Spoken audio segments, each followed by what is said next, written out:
Hello বন্ধুরা, আবার একটা নতুন ভিডিও নিয়ে চলে এসেছি। এটা হবে কুলের আচার। কার কার পছন্দ জানিও। এইটা রেসিপিটা মাই বলবে, মা বানাবে।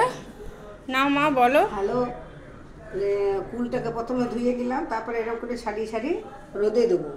রোদে দিয়ে বেশ একটু এগুলো শুকিয়ে যাবে রসালো ভাবটা, তারপর এটা প্রসেসিংটা আরম্ভ করব। পুরো প্রসেসটাই তোমাদের সাথে শেয়ার করব। আগে দেখো কি করছে মা। এগুলো মোটাগুলো ছাড়িয়ে একটু মুখটা ফাঁক করে নিয়ে একটু শুকিয়ে নিতে হবে। দেখো সব ছাড়ানো হলো। এবার এটাতে মা নুন দিচ্ছে। সামান্য একটু নুন দিলাম, জল কেটে যাবে তা না।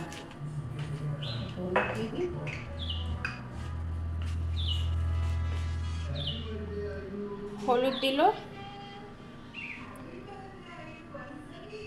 এবারে রোদে শুকিয়ে নেব। এবার এটাকে ভালোভাবে একটু মেখে নেবে, তারপর রোদে শুকাবে। দেখো কুলটা আমি 3-4 দিন শুকিয়ে নিলাম। খুব ছিল, কী বলবো, পেলপেলে ছিল, সেটা শুকিয়ে গেল। এবারে আমি ডেকচিতে ঢেলে এটা 8 কেজি কুল আছে, তাই জন্য 250 গুড় আর 250 চিনি এর মধ্যে মিশিয়ে নিচ্ছি।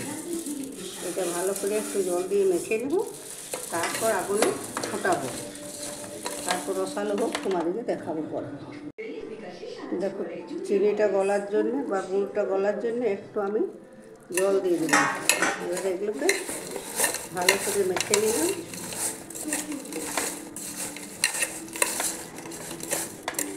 ঢেলা ঢেলা গুড়গুলো নিজের থেকে গলে যাবে। এবারে পুরো আচারটা ফুটে এসেছে। হচ্ছে এর মধ্যে একটু নুন দিয়ে দিলাম আমি।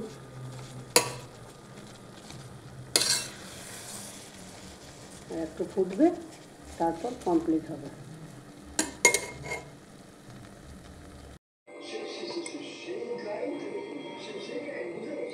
দেখো কুলের আচারটা আমার হয়ে এসেছে, তো রসালো রসালো হয়ে গেছে। এবার একটা ভাজা মশলা দিয়ে আমি নামিয়ে রেখে দেবো। দাঁড়াও, ভাজা মশলাটা তোমাদের দেখাচ্ছে।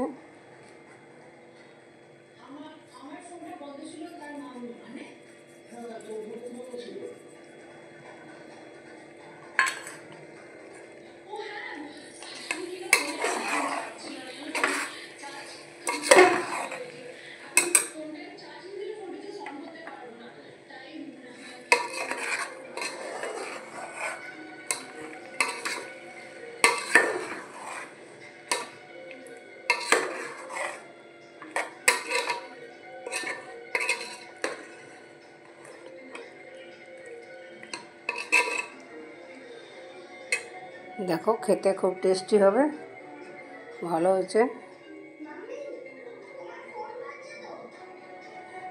কেমন হয়েছে সোমাকে জানাবে।